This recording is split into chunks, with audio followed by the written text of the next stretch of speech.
Our second place winner is Wayne Mennecke.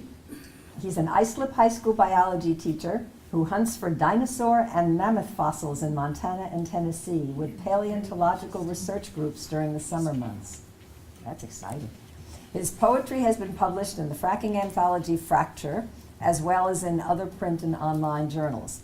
His first chapbook, published in 2017, Pencils Down, used poetry to chronicle his experiences teaching high school science. He is a member of the Sunday Grind and Seatuck Writers groups, and his second chapbook, Hypochondria, is forthcoming. Wayne lives with his wife and daughter in Bayshore. He will read his winning poem, Goddess, and some of his other work. Thank you to the mayor and deputy mayor for hosting today.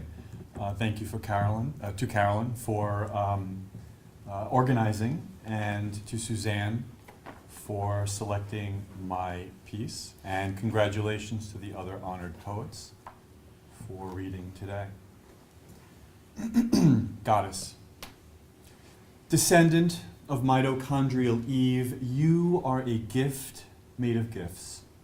Heiress to manifest treasures and potency, you bestow beautiful features upon our daughter.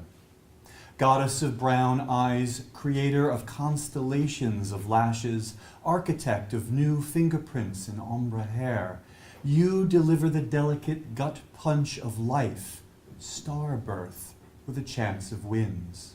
You are all animals and birds, matter and energy, momentum and heredity, grand unified theory.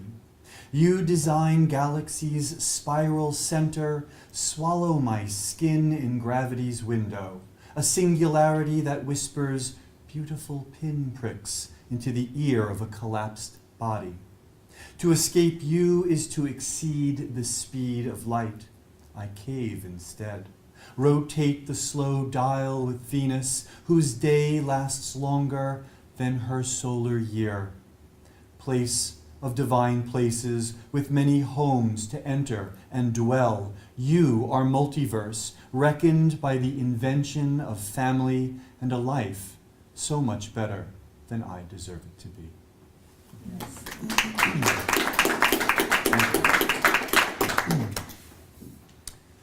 This is called Paris Metamorphosis. Cobblestoned and creme-sated, we shimmer in evening's flashbulb tower and lightbox arch.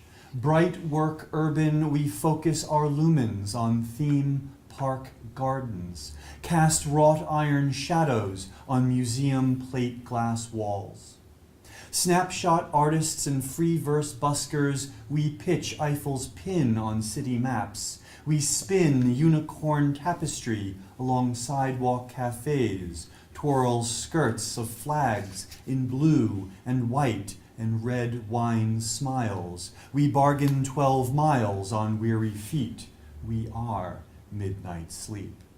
At dawn we gallop garden paths, Lamarck's giraffes crest crowns on stilted necks, and catch fresh-baked scents of thin baguettes, pear brie with crusty heels under gargoyle tears, spread picnic fiction thick on green park benches. Reverent and rapt, we are all things deep and metro, Roman baths and cellar urns, the recessed therns de Cluny. We inter ourselves to crawl space quarries in cool spiral tunnels, explore the lore of catacomb bones and tomes of curiosity. Clockwork tourists and lockstep backpackers, we trawl the Seine for fragrant courses, perfume the days in boulangerie, chocolaterie. We are scaffolded beacons and Ferris wheels flambéed in crepe Suzettes. We are dinner plans with pyramid views, glassy points and starry nights, museum shops and blue striped tops, hotel home when headrest flops on monuments and Regency at the corner of Liesel and Rue de Rivoli.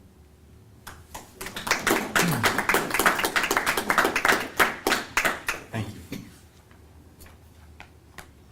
This is called Checkmate. Ethan is the name my wife proposed had our child been a boy. A circumstance our daughter pieces together using the biologics of probability and possibility. She wears the name bodiless under her blanket robe, dresses herself in fantasy school dynamics, lunch table nuance, the twinges of sports and scouts, undercurrents of inequality during craft time and role play. Life is male. She feigns hostility when we reveal her best friend Emma could have been Emmett.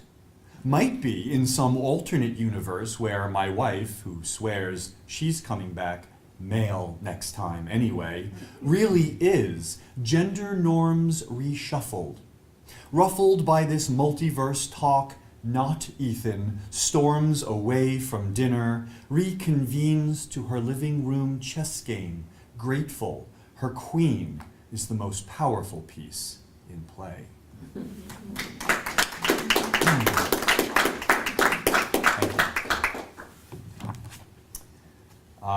So in my spare time when I'm not teaching, in the summer I like to work with some research groups who look for dinosaur fossils out in Montana and North Dakota.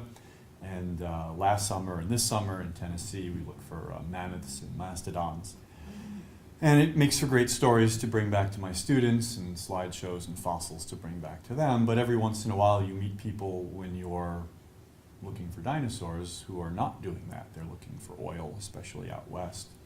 And so I had the opportunity to have some work published in the Fracture Anthology.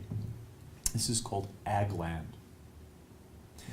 The gentleman roughneck seated at the bar wears crude oil under his cuticles, and after days of throwing tongs and tool-pushing deep discoveries from beneath the North Dakota wheat, finally wraps himself around a cold Coors Light.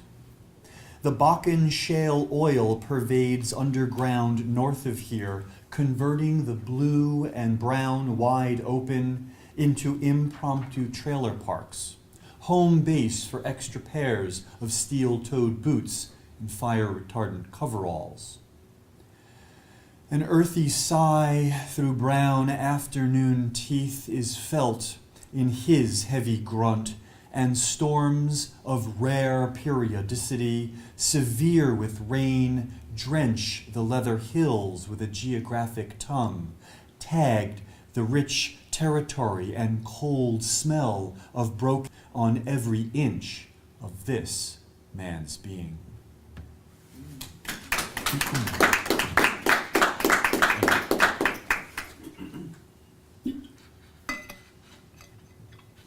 This is Peace Garden State.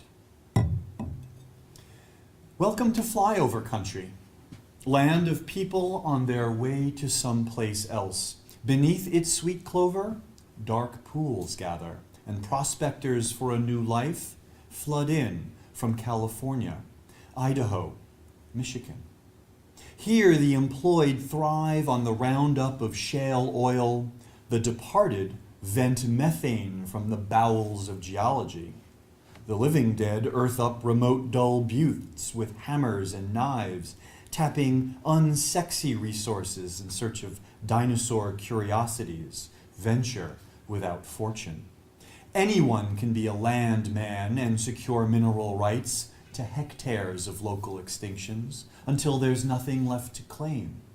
They will horn in on sacred hearths and creak open the earth closets along Little Missouri River, where the leavings of antelope hang like skull caps in dead air, a century of death blows, generations of bison teeth heaped long ago, molder in desiccate fields, spaces where buttes once stood, witnesses to petroleum's revival in these trafficked lands.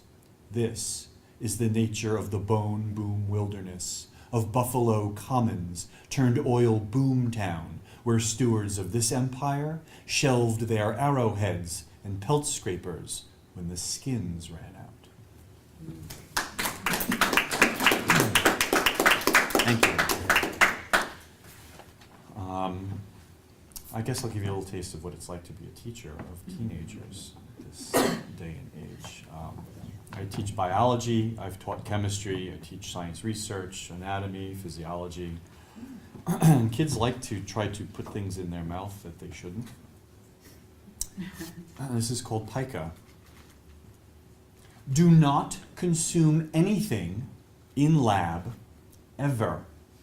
That's the first rule of science class taught to students since middle school, yet you, ordinarily diligent, gentlemanly even in your pre-lab preparations, this time question the edibility of every chemical and solution in my laboratory. Wonder aloud why your mother's estrogen pills shouldn't be swallowed by teenage boys. Press me on the effects of ingesting blue biological stain. Could it discolor your urine? Might it lead to bladder irritation? Headache? Confusion? Now you're worried? Even in a fit of exasperation, I could never concede to these requests. Revoke your signed safety contract, ignore the warnings, reminders, precautions, procedures, or excuse you from universal common sense. I do not authorize you to Jekyll and Hyde yourself into a corner where you can transmogrify from curious scholar of strenuous biological methods into a seductive chemist unhinged by the fuel of wicked, wicked freedoms.